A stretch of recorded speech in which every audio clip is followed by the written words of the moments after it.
Hello friends, आज की class में हम कुछ ऐसे क्वेश्चंस करेंगे जो कि सभी गवर्नमेंट एग्जाम में रिपीट होकर के आते रहता है। तो चलिए हम अपने क्वेश्चंस पे चलते हैं।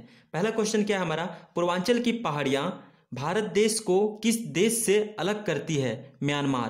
पूर्वांचल की पहाड़ी भारत देश को किस देश से अलग करती है? म्यांमार से।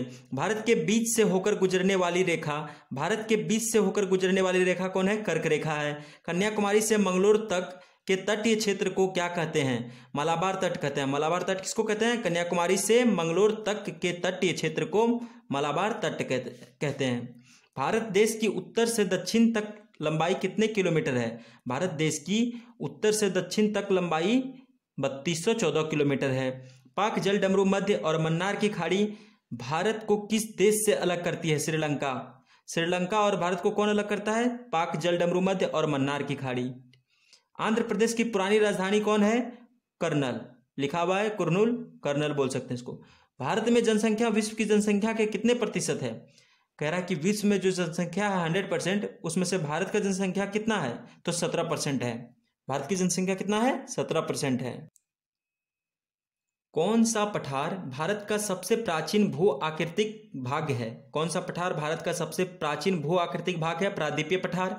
भूमध्य रेखा से भारत के दक्षिण छोर की दूरी कितने किलोमीटर है? क्या कह रहा है कि भूमध्य रेखा जो है ये बीच वाली, इससे दक्षिण छोर की लंबाई कुल कितने किलोमीटर है? तो 876 किलोमीटर है। भारत की तट रेखा की लंबाई कुल कितने किलोमीटर है? तट रेखा की लंबाई कुल कितने किलोमीटर है? 7516 किलोमीटर। भारत में कुल कितने समुद्र तट रेखा वाले राज्य हैं? 9 ऐसे राज्य हैं जो समुद्र तट रेखा वाले राज्य हैं। 12वां क्वेश्चन है दोस्त, किसी ग्रह के चारों ओर परिक्रमा करने वाले छोटे आकाशीय पिंड को क्या कहते हैं? ऐसे आकाश पिंड जो किसी ग्रह के चारों ओर परिक्रमा करते हैं उसको हम क्या कहते हैं? उपग्रह कहते हैं। भू आकृति विज्ञान का जन्मदाता किसको कहते हैं? पेसल को कहते हैं। भूपृष्ठ की किस परत में बेसाल्ट चट्टानों की आवश्यकता है? सीमा। भूपृष्ठ की किस परत में बेसाल्ट चट्टानों की आवश्यकता है? सीमा। भूगोल के लिए ज्योग्राफिक शब्द का प्रयोग सर्वप्रथम किसने किया था? इरेटोस्थनीज ने किया था। नॉर्वे में अर्धरात्रि के समय सूर्य कब दिखाई देता है? 21 जून को नॉर्वे में अर्धरात्रि के समय सूर्य दिखाई देता है। सौरमंडल की खोज किसने की थी? कोपरनिकस ने। सौरमंडल की खोज किसने की थी दोस्तों? कोपरनिकस ने की थी। नेक्स्ट क्वेश्चन है हमारा कि सौरमंडल का जन्मदाता किसे कहा जाता है? सूर्य को। सौरमंडल का जन्मदाता किसे कहा जाता है? सूर्य को। सूर्य का प्रकाश धरती तक पहुंचने में कितने मिनट लेता है? तो 8 मिनट 3 सेकेंड। एग्जाम में हो सकता है 8 मिनट 2 सेकेंड हो, 1 सेकेंड हो, 4 सेकेंड हो, तो हम अप्रोप्रिएट आंसर करेंगे ऑप्शंस को देखकर।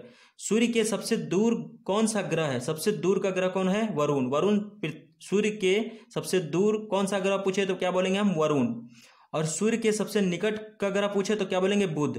बुध का डेंसिटी क्या है? काफी है, और ग्रहों के रिस्पेक्ट में ये डेंस ग्रह है, इसका डेंसिटी ज्यादा है। कौन सा नगर एक भूमध्य रेखा से के सबसे निकट है? कौन सा नगर एक भूमध्य रेखा के सबसे निकट है? सिंगापुर। दोस्तों, वीडियो अगर इंफॉर्मेटिव लगी तो वीडियो को लाइक कीजिए, शेयर कीजिए, सब्सक्राइब कीजिए। Thank you to all.